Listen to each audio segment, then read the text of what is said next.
내년에는 뉴욕시 대중교통 요금이 동결될 것으로 보입니다.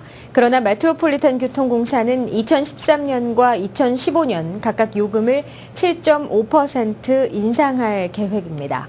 MTA가 27일 발표한 2012년 예산안에 따르면 내년에는 요금 인상 계획이 없습니다. 대신 MTA는 지하철과 버스 요금과 다리 터널 통행료를 2013년, 2015년에 걸쳐 각각 7.5% 인상하는 방안을 제시했습니다. 또 3년 동안 직원들의 월급을 인상하지 않기로 했습니다. MTA는 또 예산 줄이기 대책의 일부로 2013년부터 요금 충전 시 새 카드를 발급받는 이용객들에게 $1를 징수할 계획입니다. 장애인 거주자에게 불편을 주는 시공을 했다는 이유로 어퍼웨스트의 고급 아파트 건물이 거액의 벌금을 받았고, 이번 사례가 뉴욕시의 10만여 건축 시공자들에게도 큰 영향을 미칠 전망입니다. 27일 크레인스 뉴욕에 따르면 웨스트 93스트리트에 위치한 143유닛의 주상복합 건물 멜라를 시공한 프리들랜드 프로퍼티와 설계사들은 페어 하우징 규정을 위반했다는 이유로 연방정부로부터 지난해 10월 고발을 당했고, 협상 끝에 26일 모두 $28만 달러의 벌금을 내기로 합의했습니다. 페어 하우징 액트는 장애를 가진 사람들이 누릴 주거에 관한 권리를 규정한 규정입니다. 연방정부는 이 건물이 휠체어에 탄 주민의 손이 닿지 않을 정도로 높은 곳에 우편함을 설치했고, 또 주방과 화장실 입구가 장애인이 충분히 출입할 수 있을 정도로 넓지 않은 등의 사항을 지적했습니다. 벌금에는 페널티와 함께 불편을 당한 장애인을 위한 펀드 기금도 포함되어 있습니다. 연방정부는 이 건물과 함께 다른 10개의 대형 주거시설들을 함께 고발한 상태이기 때문에 향후의 진행 사항에 대해 관련 업체들의 관심이 모아지고 있습니다. 미국의 많은 대학들이 주정부의 지원금 축소 등 부족한 예산을 보충하기 위해 학생들에게 다양한 명목의 비용을 추가로 부과하고 있습니다. 28일 USA 투데이에 따르면 조지아주 공립대학들의 경우 가을 학기부터 학비를 3% 인상한 데 이어 학생들이 내야 할 각종 비용도 작년에 비해 평균 9% 이상 인상했습니다. 대학들이 일시적으로 특별 비용을 징수하는 것은 예산 부족을 타개하기 위한 고육직책이지만 당분간 계속될 가능성이 높은 것으로 교육 전문가들은 전망하고 있습니다. 전체 대학 등록금 비용 중에 학생들이 부담해야 하는 각종 비용은 2003년에서 2004년에는 19%, 2006년에서 2007년에는 21%, 그리고 2010년에서 2011년에는 21.8%를 차지할 정도로 계속 증가하고 있습니다. 뉴욕 총영사관의 영사들이 하반기 들어 대폭 바뀝니다.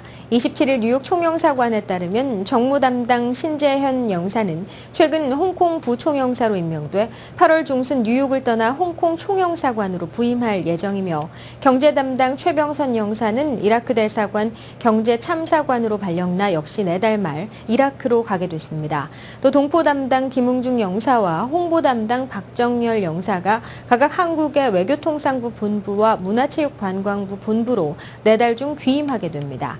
이들 4명을 대신할 인사로는 윤연진, 김혜진, 장병원 이상 외통부와 전성호 문체부 영사가 발령이 난 상태로 박정열 영사 후임인 전성호 영사를 제외하고는 아직 담당 분야가 확정되지 않았습니다.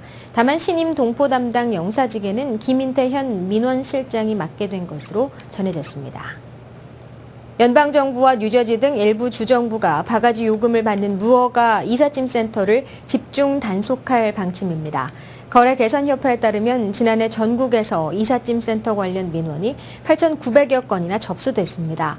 뉴저지주 소비자보호국 토마스 칼카니 디렉터는 무허가 이삿짐 센터와 온라인 브로커들의 사기 행각이 가장 큰 문제라고 강조했습니다.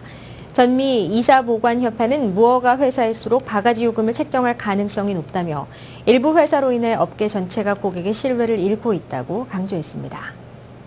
미국에서 인구 5만 명 이하의 소도시 인구가 전체 인구의 16%로 사상 최저 수준을 기록한 반면 도시 교외 지역 인구는 크게 늘어난 것으로 나타났습니다. 인구조회국이 27일 발표한 2010 인구 통계 조사에 따르면 지난해 소도시 인구는 전체의 16%로 10년 전인 2000년에 비해 4%포인트 감소하며 사상 최저치를 기록했습니다. 통상 소도시는 인구 5만 명 이하의 중소도시를 지칭합니다. 인구 감소 현상은 미국 중부 대평원 지역과 동부 에팔레치아 산맥 인근에서 두드러졌습니다. 반대로 대도시 주변에 있는 교외 지역 인구는 크게 증가해 전체 인구의 51%로 사상 최고치를 기록했습니다. 극심한 경기 침체로 동북부 주요 대도시 인구가 감소한 반면 중소도시 인구는 계속 늘어나면서 도시 인구 비율도 소폭 증가해 33%로 집계됐습니다.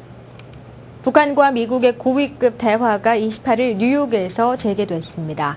북한의 핵 협상을 총괄하는 김계관 북한 외무성 제1부상을 단장으로 하는 북한 대표단은 유엔 주재 미국 대표부에서 스티븐 보주어스 미 대북정책 특별대표가 이끄는 미국 대표단과 함께 이틀간의 북미 대화에 돌입했습니다.